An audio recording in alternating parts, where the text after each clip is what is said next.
ओम शांति। आज 3 जून 2022 की मीठी मुरली मंथन है। बाबा ने कहा, मीठे बच्चे, यह खेल है कब्रिस्तान और परिस्तान का। इस समय कब्रिस्तान है, फिर परिस्तान बनेगा। तुम्हें इस कब्रिस्तान से दिल नहीं लगानी है। किस चीज़ का खेल बाबा बता रहे हैं? कब्रिस्तान और परिस्तान। तो ये कलयुग कब्रिस्तान है। यहाँ सभी विकारों की कब्र में दाखिल है। फिर समय परिस्तान मतलब स्वर्ग पहुँचना है। इस समय कब्रिस्तान है और ये परिस्तान बनेगा, तो इससे हमें दिल नहीं लगानी। कब्रिस्तान से कोई दिल लगाता है क्या? हाँ, जो भी काम होता है किए और निकल लिए वहाँ से। दिल नहीं लगाते, कोई वहाँ बसता नहीं है। मतलब विकारों पे हमें दिल नहीं लगाना, विकारों से। क्योंकि आज की दुनिया में भीड़ ही भीड़ है। तो भीड़ का क्या मतलब है? कुछ अलग करना है तो भीड़ से हटकर चलो। भीड़ साहस तो देती है लेकिन पहचान छीन लेती है। हमारी कोई पहचान नहीं है, हम भीड़ में उलझ कर चले रह जाते हैं। और इस दुनिया में, इस कब्रिस्तान में क्या हो रहा है कि हमारी समस्या का समाधान केवल हमारे पास है, दूसरे के पास तो केवल सुझाव है। समाधान तो हमारे पास है, क्योंकि जहाँ प्रॉब्लम है सॉल्यूशन भी वही है। प्रश्न, मनुष्य कौन सी एक बात को जान ले तो सब संशय दूर हो जाएंगे। बाबा कौन है, वह कैसे आते हैं, यह बात जान ले तो सब संशय दूर हो जाएंगे। जब तक बाबा को नहीं जाना तब तक संशय मिट नहीं सकते। निश्चय बुद्धि बनने से विजय माला में आ जाएंगे, लेकिन एक बात में सेकंड में पूरा निश्चय होना चाहिए। निश्चय बुद्धि बनने से विजय माला में आ जाएंगे, लेकिन एक बात में सेकंड में पूरा निश्चय होना चाहिए। कौन सी संशय? भगवान बाबा हम क्यों कहते हैं? बाबा कौन है? वही तो है भोले बाबा, जिसे हम भक्ति में इतना ढूंढते आए। वो मिला है, लेकिन फिर भी मन के संशय नहीं दूर हो रहे। जब तक इस निश्चय से ऊपर नहीं उठेंगे, अपने मन में उनको नहीं बिठाएंगे, उनको नहीं मानेंगे कि वो आ चुके हैं, तब तक हमारा कुछ नहीं हो सकता। ये ज्ञान अंदर जाएगा ही नहीं, और ज्ञान अंदर जाएगा नहीं तो ताकत कैसे मिलेगी? गीत है, छोड़ भी दे आकाश सिंहासन, अब धरती पर आ जा रे। ओम शांति। बाबा बैठ बच्चों को समझाते हैं, यह है बेहद का रूहानी पिता। आत्माएं सभी रूप तो जरूर बदलती है, निराकार से साकार में आते हैं पाठ बजाने कर्म क्षेत्र पर। बच्चे कहते हैं, बाबा आप भी हमारे मुआफिक रूप बदलो। जरूर साकार रूप धारण करके ही तो ज्ञान देंगे ना। भगवान तो निराकार है, उनका तो कोई रूप नहीं है, तो जरूर वो साकार रूप में आएंगे मनुष्य तन में, तभी तो ज्ञान सुनाएंगे ना। आत्मा कैसे ज्ञान सुनाएगी? पॉइंट ऑफ लाइट, शरीर चाहिए ना। मनुष्य का रूप ही लेंगे। बच्चे भी जानते हैं कि हम निराकार हैं, फिर साकार बनते हैं। हाँ, बच्चों को भी मालूम है कि हम भी निराकार थे, आत्माएं थे, फिर हम शरीर मिलता है तो साकार बन लेते हैं, देहधारी बन जाते हैं। निराकारी दुनिया से हम आए हैं ना। ये बाबा बैठ सुनाते हैं, कहते हैं तुम अपने 84 जन्मों की कहानी को नहीं जानते हो। मैं इनमें प्रवेश कर इनको समझा रहा हूँ। यह तो नहीं जानते हैं ना।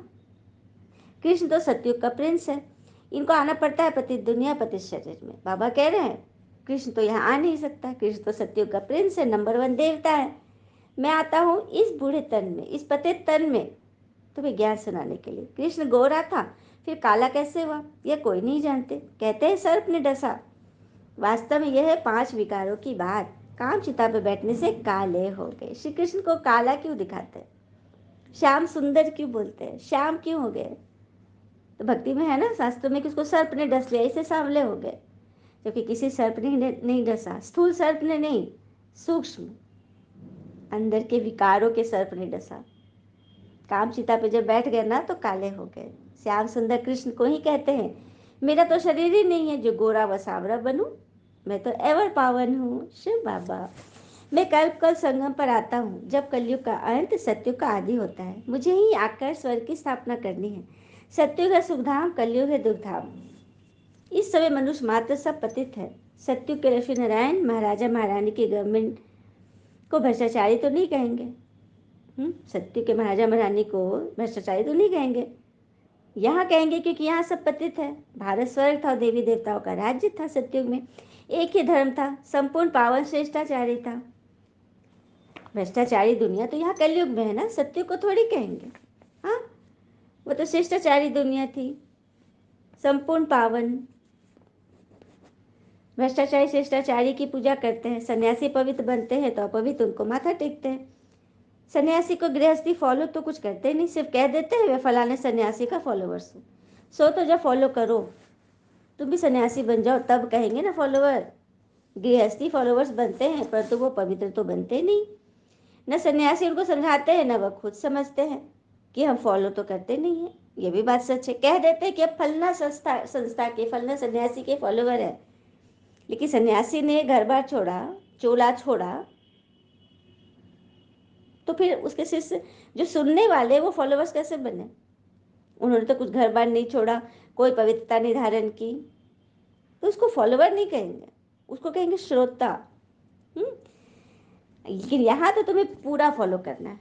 और समझने पर कहते हैं ना कि लोग समझते कम समझाते ज़्यादा हैं, इसीलिए मामले सुलझते कम उलझते ज़्यादा है ना। लेकिन यहाँ बाबा कह रहे हैं, यहाँ इस सत्संग में तो तुम्हें पूरा पूरा फॉलो करना है, माता पिता को फॉलो करना। गाया जाता है ना, फॉलो मदर फादर, और संग बुद्धि योग तोड़ना है, सभी देहधारियों से तोड़ मुझ एक बाप से जोड़ो, तो बाबा के पास पहुंच जाएंगे, फिर सत्युग में आ जाएंगे। क्या बात है, सत्युग कैसे आएंगे भाई? आ जाना होगा, पहले यहाँ बुद्धि योग भगवान से जोड़ना होगा इस संगम पर, तभी हम सत्युग में जा पाएंगे। तुम ऑलराउंडर हो, 84 जन्म लेते हो, आदि से अंत तक, अंत से आदि तक तुम जानते हो हमारा ऑल राउंड पार्ट चलता है। दूसरे धर्म वालों का आदि से लेकर अंत तक पार्ट नहीं चलता। हाँ, दूसरे धर्म वाले धर्म स्थापक कब आए थे? द्वापर से आए थे, तो 63 जन्म से ही पाठ हुआ ना, 84 जन्म सत्युग त्रेता में तो नहीं आए ना। हाँ, आदि सनातन धर्म वाले पूरे 84 जन्म लेते हैं, जो पहले पहले सूर्यवंशी थे। अब तुम जानते हो कि हम ऑल राउंड 84 चक्रों जन्मों का चक्र लगाने वाले हैं, बाद में आने वाले को ऑलराउंडर नहीं कहेंगे। ये समझ की ही बात है, बाबा के सिवाय कोई समझा न सके। पहले पहले है डिटेज्म, डिटेज्म अर्थात देविकुल।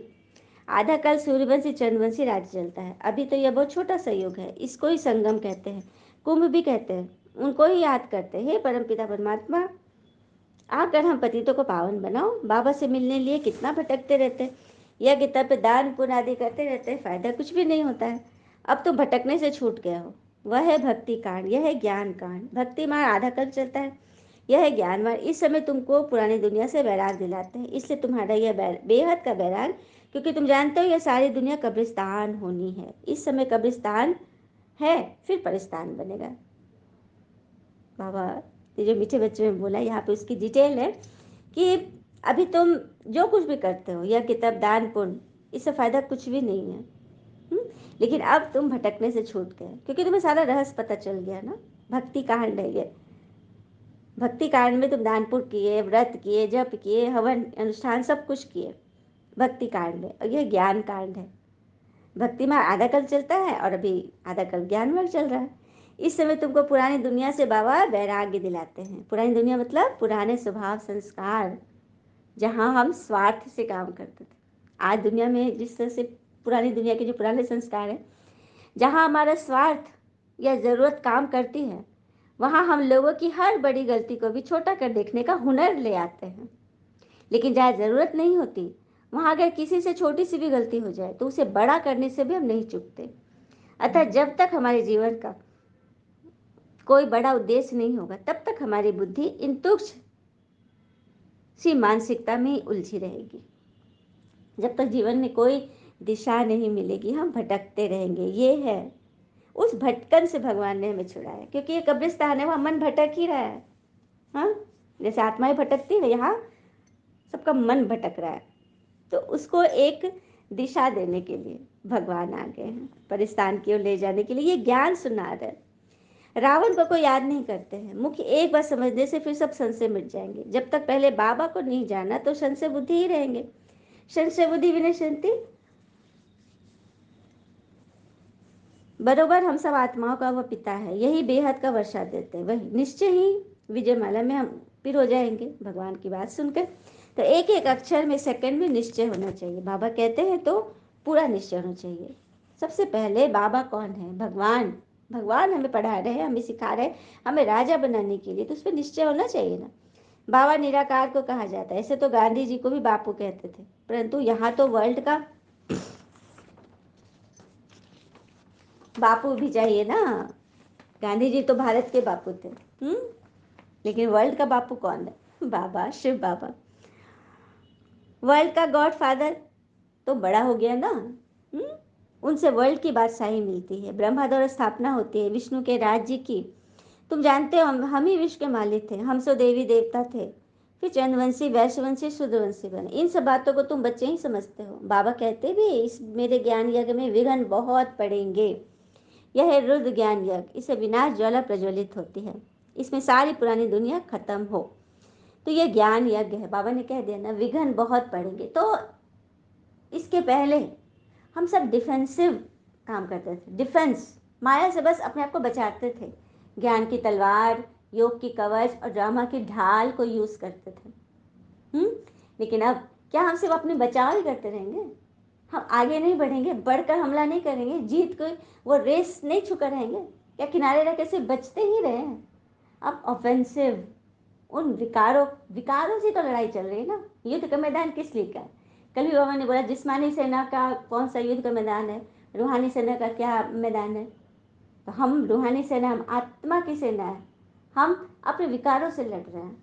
तो विकारों से सिर्फ हम अपने बचाव नहीं करें, हम उस पर हमला करके उसको जड़ से खत्म करें, ऐसा उसका सर कुचल दे कि वो हिम्मत न करे ऊपर उठने की। और ये विकार है हमारे लिए काम। काम महाशत्रु है, गीता में भी लिखा है। तो काम को हम कैसे जीतेंगे? काम को किस तरह से जीतेंगे? मोह को कैसे जीतेंगे? हाँ, ये सब कभी ख्याल आया? अपने विकारों को हम कैसे जीतेंगे? तो काम को जीतेंगे पवित्रता से, क्रोध को जीतेंगे रहम करके, लोभ को जीतेंगे वैराग्य वृत्ति, अनिच्छा से, इच्छा मात्र अविद्या रखकर, घृणा को जीतेंगे प्रेम से, और मोह को जीतेंगे स्नेह, और अहंकार को जीतेंगे विनम्रता से। जब तक हम इस तरह से उसको नहीं पछाड़ेंगे, हाँ, तब तक हम आगे नहीं बढ़ सके। बस बचाओ बचाओ बचाओ ही अपने कर सकेंगे। लेकिन हमको तो आगे बढ़कर इनका मुंह तोड़ना है, जड़ से खत्म करना है, तभी तो हम आगे बढ़ेंगे ना। तो हमारी लड़ाई जो है उसमें हमें जीत पाना है। और ये समझाने वाला स्वयं भगवान है। वो सच बोलते हैं, नर से नारायण बनने की कथा में तुम्हें सत्य कथा सुना रहा हूँ। यह कथा तुम अभी ही सुनते हो, क्योंकि सत्य पिता हमें सत्य बात सुना रहे हैं। यह कोई परंपरा नहीं चलती। परंपरा से चलती तो शास्त्रों में भी वर्णित होता है, यह कोई परंपरा नहीं है। भगवान आते हैं संगम पे, फिर ये युग ही गुप्त हो जाता है। जैसे संगम में सरस्वती नदी गुप्त हो गई ना, तो सरस्वती ज्ञान की नदी है, गुप्त हो गई। संगम में ये कुंभ मेला भी लगा और सरस्वती गुप्त हो गई, ज्ञान गुप्त हो गया। अब बाबा कह रहे तुमने 84 जन्म लिए हैं, अब फिर नई दुनिया में तुम्हारा राज्य होगा। यह है राजयोग का ज्ञान, सहज राजयोग की नॉलेज एक परमपिता परमात्मा के पास ही है, जिसको प्राचीन भारत का राजयोग कहते हैं। बरोबर कलयुग को सतयुग बनाया था, विनाश भी शुरू हुआ था। मुसलों की ही बात है। सतयुग त्रेता में तो कोई लड़ाई होती नहीं, बाद में शुरू होती। ये मुसलों की ही लास्ट लड़ाई है। आगे तलवार से लड़ते थे, फिर बंदूकबाजी चलाई, फिर तोप निकाले, अब बॉम्ब्स निकाले हैं। नहीं तो सारी दुनिया का विनाश कैसे हो? धीरे धीरे धीरे धीरे साइंस भी कैसे तरक्की को पाने लगा। आगे कैसे लड़ाई होता था? तलवार से होती थी राजाओं की, पुराने राजाओं की। फिर बंदूक आई, फिर तोप आया, बॉम्ब, अब तो बॉम्ब्स, अब तो एक ऐसे ऐसे नए नए इक्विपमेंट आ गए जिससे सेकेंड में पूरी पृथ्वी नष्ट हो जाएगी। और फिर उसके साथ नेचुरल कैलेमिटीज़ भी है, मूसलाधार बरसात, फेमन, सुखाड़, ये सब नेचुरल कैलेमिटीज़ है, प्राकृतिक हलचल। समझो अर्थक्वेक होती है, हाँ, उसको क्या कहते हैं? Natural calamities. उसमें कोई क्या कर सकता है? कोई ने अपना इंश्योरेंस भी किया हो तो कौन और किसको देगा? सब मर जाएंगे, किसको कुछ भी नहीं मिलेगा। ये बात भी सच है। लास्ट समय में जब चारों तरफ हलचल हो रही है, हमने इंश्योरेंस कराया वो अपने घर का भूखंड पूरा ढह गया, और चारों तरफ हलचल है, सभी लोग गिर रहे मर रहे, तो कौन किसको इंश्योरेंस देगा? किसको मिलेगा? कौन रखेगा? कुछ भी नहीं होगा, सारे खत्म होने हैं। तो कहाँ पे इंश्योर करना है? कोई लाइफ इंश्योरेंस एजेंसी को नहीं, हमें इंश्योरेंस करना है भगवान के पास। भक्ति में भी इंश्योरेंस करते हैं, दान देते हैं ना, परंतु उसका क्या रिटर्न मिलता है? अगले जन्म मिलेगा, क्योंकि जिसने अच्छा दान किया तो उसको अच्छा घर मिलेगा, किसने हॉस्पिटल बनाया तो वो सदा निरोगी रहेगा। तो एक जन्म इंश्योर किया तो एक जन्म का मिला भक्ति में। परंतु यहाँ जो इंश्योर करते हैं भगवान से डायरेक्ट, तो उसका हमको 21 जन्मों की बादशाही मिलती है। जैसा बाबा अपना बतलाते हैं, सब कुछ दे दिया, ब्रह्मा बाबा अपना सब कुछ दान कर दिया, फुल इंश्योर कर लिया, तो फुल बादशाही मिल गई, स्वर्ग के राजा बन गए ना, नारायण बन गए ना। बाकी तो ये दुनिया ही खत्म हो जाती है, मृत्यु लोग, किनकी दबी रहेगी धूल में, किनकी राजा खाए। जब कहाँ आग लगती है तो वह कोई आफत आती है तो चोर लोग लूटते हैं। यह समय ही अंत का है, इसलिए अब बाबा को याद करना है, मदद कर, मतलब जो कुछ भी है उसको सफल कर लो, क्योंकि कब कौन सा समय आएगा कह नहीं सकते। इस समय सब पतित है, वह पावन दुनिया स्थापन कर न सके। यह तो बाबा का ही काम है ना, बाबा को ही बुलाते हैं निराकारी दुनिया से, आओ आकर रूप धरो। तो बाबा कहते हैं मैं साकार में आया हूँ, रूप धरा हूँ मैंने, पर तो हमेशा इसमें नहीं रह सकता। सवारी को सारा दिन थोड़ी होती है, बैल की भी सवारी दिखाते हैं, भाग्यशाली रथ मनुष्य का दिखाते हैं। अब यह राइट है या वह गौशाला दिखाते हैं। बाबा कितना सुंदर क्लियर कर रहे हैं ना कि मैं इस रथ में आता हूँ, इस बैल में सवारी करता हूँ। शिव की सवारी बैल दिखाते हैं ना, नंदी को, तो हमेशा शिव उसमें बैल में थोड़ी बैठे रहते हैं। जब आना होता है सवारी करते हैं, उसके बाद चले जाते हैं। तो ये ज्ञान अमृत निकलता है, अर्थ है ना। गौमुख का मंदिर भी है, बहुत लोग जाते हैं तो समझते हैं गौ के मुख से अमृत टपकता है, वह जाकर पीना है। 700 सीढ़ियां हैं, सबसे बड़ा गौमुख तो यह है। ब्रह्मा बाबा सबसे बड़े गौमुख है, जिसके मुख से भगवान अपने बोल उच्चारण कर रहे हैं। अमरनाथ पे कितनी मेहनत कर जाते हैं, वहाँ है कुछ भी नहीं, सब ठगी है। दिखाते हैं शंकर ने पार्वती को कथा सुनाई, अब क्या पार्वती की दुर्गति हुई है, यह बात ब्रह्मा पिता बता रहे हैं। वो सब जगह जाकर दर्शन किया, अमरनाथ भी गया, अंदर जाके देखा, मैंने पंडितों को मिला करके अंदर जाके देखा, तो देखा कि बर्फ का टुकड़ा गिरता है। वह ऐसा जगह है जिसमें बर्फ का टुकड़ा गिरता है, और उसको ना शिवलिंग का शेप दे रहे हैं, ऊपर से चिकना कर रहे हैं कि शिवलिंग निकल गया, अपने आप शिवलिंग निकल गया। तो ये सब ठगी है, बैट बनाते हैं। भगवान बाबा का ये सब देखा हुआ है ब्रह्मा पिता का। तो ये बाबा कह रहे हैं कि तुम बच्चे सचखंड के मालिक बनते हो, यहाँ आए हो बाबा से बेहद का वर्षा लेने। बाबा कहते मन मना भव, और सबसे बुद्धि योग हटाए मुझे याद करो, याद से ही पवित्र बनेंगे। नॉलेज से वर्षा लेना है, जीवन मुक्ति का वर्षा तो सबको मिलता है, परंतु स्वर्ग का वर्षा राजयोग सीखने वाले ही पाते हैं। जीवन मुक्ति अर्थात परम धाम में तो सभी आत्माएं जाएंगी, क्योंकि धरती पर कोई रहने वाला नहीं है, पूरा विनाश होगा, तो यहाँ सभी आत्माएं जाएंगी। तो जो जिनका पाठ नहीं है, जिन्होंने पुरुषार्थ नहीं किया, भगवान को नहीं पहचाना, वो मुक्ति धाम में चले जाएंगे। और जो 16 कला संपूर्ण बनेंगे, इस ज्ञान में अच्छी रीति चलेंगे, वो फिर घर तो जाएंगे, सभी जाएंगे, लेकिन वहाँ से सेकंड में फिर नीचे आ जाएंगे, सदगति में, स्वर्ग में आ जाएंगे। यह रहस्य है। तो जीवन मुक्ति का वर्षा भगवान हमको देते हैं, हमारे लिए राजयोग सिखा रहे हैं। सदगति तो सबकी होनी, सबको वापस ले जाएंगे। बाबा कहते हैं मैं कालों का काल हूँ, महाकाल का भी मंदिर है ना। बाबा ने समझाया अंत में प्रत्यक्षता होगी, तब समझेंगे कि बरोबर इन्हों को बतलाने वाला बेहद का भगवान ही था। क्या बात है। बाबा कहते अभी कोई नहीं सुनते, नहीं समझते, लेकिन अंत में जब प्रत्यक्षता होगी ना, तब सर पिटेंगे, कह रहे इनको समझाने बेहद का भगवान था, पर हमने तो सुना नहीं। कथा सुनाने वाले अगर अब कहे गीता का भगवान श्री कृष्ण नहीं शिव हैं, तो सब कहेंगे कि बीके का भूत लग गया है, इसीलिए इन्हों का अभी अभी टाइम नहीं है, पिछाड़ी को मानेंगे। क्या बात है। सन्यासी लोग का अभी टाइम नहीं है, बाबा ने कह दिया, पिछाड़ी में सब सब बोलेंगे कि गीता भगवान श्री कृष्ण नहीं है, शिव हैं, ब्रह्मा कुमारी की बात मानो। लेकिन तब तक लास्ट हो जाएगी, क्योंकि अभी तो सारी ग्राहकी चली जाएगी, दुकान बंद हो जाएगा ना अभी अगर कह देंगे। अच्छा, बाबा को नमस्ते। धारणा के लिए मुख्य सार, पहले पॉइंट, और सब संग तोड़, माता पिता को पूरा फॉलो करना है, इस पुरानी दुनिया से बेहद का वैराग्य रख, इसे भूल जाना है। दूसरी पॉइंट, यह अंत का समय है, सब खत्म होने वाला है, अपने पास जो कुछ भी है उसे इंश्योर कर भविष्य में फुल बादशाही का अधिकार लेना है। सब कुछ भगवान को इंश्योर करना है ना सबको। वरदान, ब्राह्मण जीवन में सदा खुशी की खुराक खाने और खिलाने वाले श्रेष्ठ तकदीरवान भव, नसीबवान भव।